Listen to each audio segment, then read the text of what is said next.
بسم الله الرحمن الرحيم.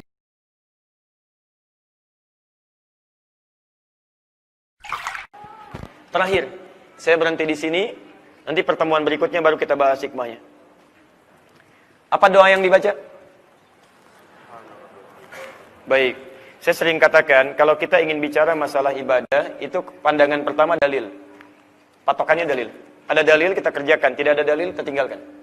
Paham ya? Hadis Muslim, nomor hadis 772. Ini yang paling pendek. Subhana rabbiyal azim. Subhana rabbiyal azim. Sudah? Itu doa yang pertama. Saya sebutkan yang paling populer saja. Berapa kali? 3 kali. Boleh 2 kali? Boleh sekali? Boleh 4 kali? Boleh 5 kali? Antum tuh enak sekali bilang boleh itu ya. Luar biasa. Ulama itu ketika akan bilang boleh, itu mikirnya luar biasa. Kadang-kadang istikharah dulu, gitu kan? Istikharah dulu, macam-macam dulu, baru besok dia bilang boleh. Antum nih boleh? Boleh. Masya Allah. Karena sebab boleh, nggak ada yang sempurna ibadah kita itu.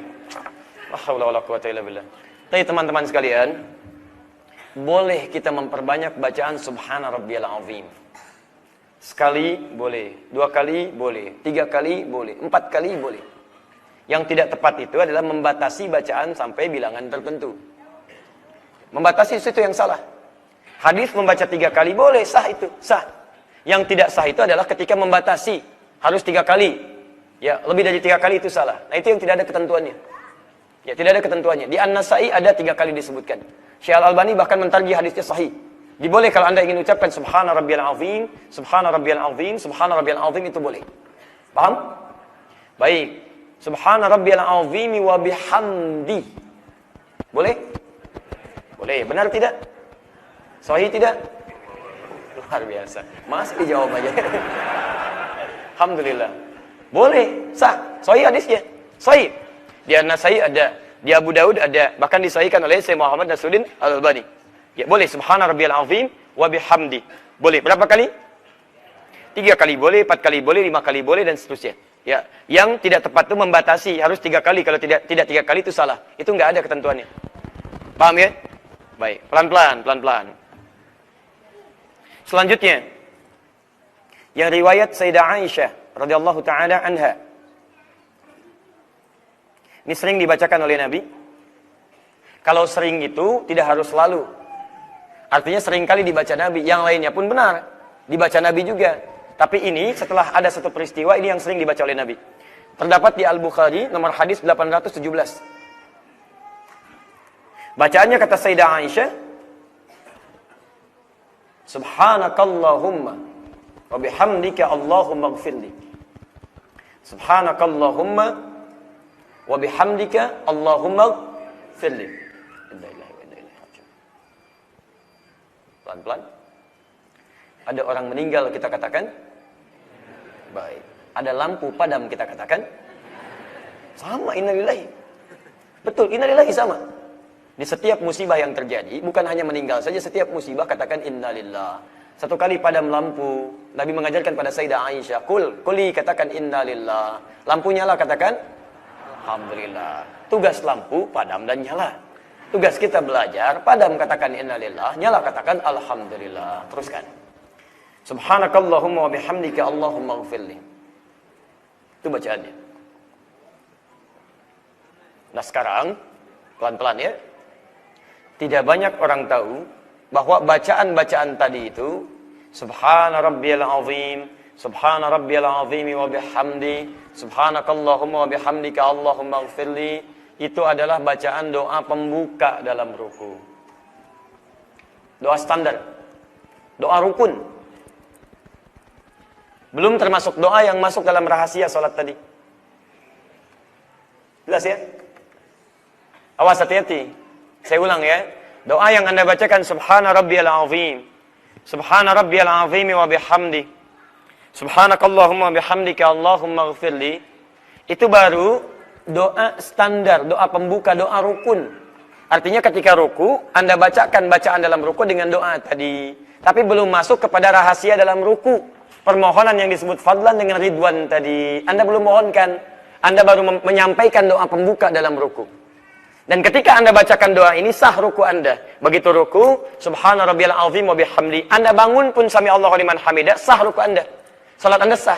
Tapi Anda melewatkan kesempatan untuk mendapatkan peluang keistimewaan ruku. Fadla wa ridwana. Paham? Nah, sekarang kita bahas dulu bagaimana cara membacakan doa pembuka dalam ruku itu. Dan di sini dulu berhenti bacaan kita. Dan bahasan kita. Perhatikan sini. Teman-teman sekalian, kenapa bacaan Subhana rabbiyal azim, Subhana rabbiyal azim wa bihamdi, atau Subhanakallahumma wa bihamdika Allahumma ighfirli, itu kadang dibacakan sekali, 2 kali, bahkan 3 kali, bahkan lebih. Karena esensi bacaannya bukan berapa kuantitas yang kita bacakan. Bukan berapa kali kita bacakan. Tapi jumlah bilangan itu menunjukkan penghayatan, pembacaan, dan pemahaman kita pada makna kalimat yang kita bacakan. Jadi kalau antum berzikir kepada Allah, zikir. Zikir, ingat ya. Zikir itu setiap ibadah yang kita kerjakan namanya zikir. Misal, sholat itu zikir. Quran surah ke-20 ayat ke-14. Al-Quran itu zikir. Quran surah ke-15 ayat 9. Menghafal Quran itu zikir. Quran surah ke-54 ayat 17, 22, 32, 40. Berdoa itu zikir. Quran surah ke-7 ayat 205. Istighfar itu zikir. Hadis riwayat Muslim, hadis 591. Mengucapkan subhanallah, alhamdulillah, Allahu akbar itu zikir. Hadis riwayat Muslim, hadis 597. Nah, ketika Anda mengucapkan subhanallah, subhanallah, subhanallah, berapa kali setelah salat? 33. Alhamdulillah berapa kali? Allahu akbar berapa kali? 33 itu, yang penting bukan kuantitasnya harus 33. Yang dimaksud 33 itu bacakan sampai Anda paham inti kalimatnya. Sampai sadar maknanya. Subhanallah sekali belum paham, wajar. Subhanallah 2 kali belum paham, wajar. Tapi 33 kali belum paham juga, sampai berapa kali Anda mesti ucapkan? Di orang yang benar bacaan subhanallahnya adalah ketika orang itu memahami inti bacaannya. Maksudnya ini. Makanya ketika Anda membacakan Subhana rabbiyal azim, maksudnya Anda diminta menghayati bacaan itu. Sehingga ketika Anda ucapkan, Anda ruku, ada kaitan antara bacaan dengan ruku Anda itu. Dulu, orang ruku itu, termasuk sujud, itu diantaranya adalah sikap penghormatan, pengagungan kepada raja-raja atau yang dianggap mulia. Orang Persia kalau ingin mengagungkan rajanya, dia ruku begini, melipat tangannya, kemudian di dadanya dia ruku begini. Orang Romawi ketika ingin memuliakan rajanya, dia sujud menyembah rajanya. Bagi kita, maaf, yang raja itu hanya Allah subhanahu wa ta'ala. Yang patut diagungkan hanya Allah subhanahu wa ta'ala. Yang patut diutamakan hanya Allah subhanahu wa ta'ala. Agung itu artinya utama. Agung itu prioritas.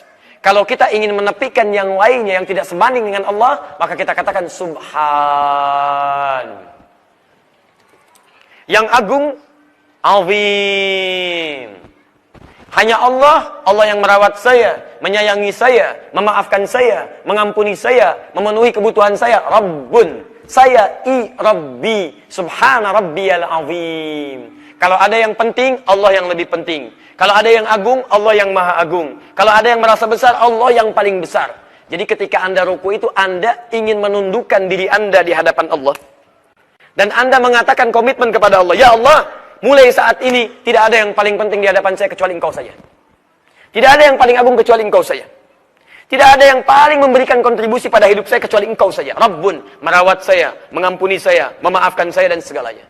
Dan hebatnya Anda ucapkan kalimat subhan. Di semua doa ruku dibuka dengan kalimat subhan.